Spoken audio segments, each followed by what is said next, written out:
في عام 1872 كانت هناك سفينة تدعى ماري سيليست أبحرت بهدوء في المحيط الأطلسي، وعلى متنها طاقم كامل.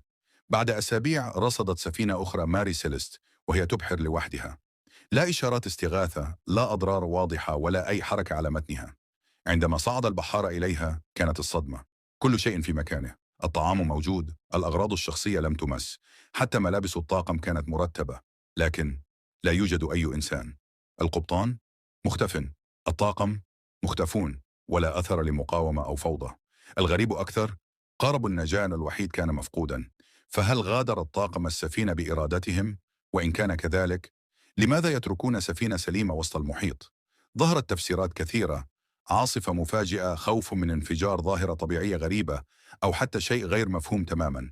لكن لا دليل قاطع على أي تفسير. تمت إعادة السفينة إلى الميناء، لكن التحقيق لم يصل إلى نتيجة واضحة. مرت السنوات، وما زالت ماري سيليست تذكر كواحدة من أغرب الألغاز البحرية في التاريخ. السفينة وجدت، لكن البشر الذين كانوا عليها اختفوا وكأنهم لم يكونوا موجودين أبدا. فما الذي يجعل طاقما كاملا يترك سفينته في عرض البحر دون أن يترك خلفه أي أثر؟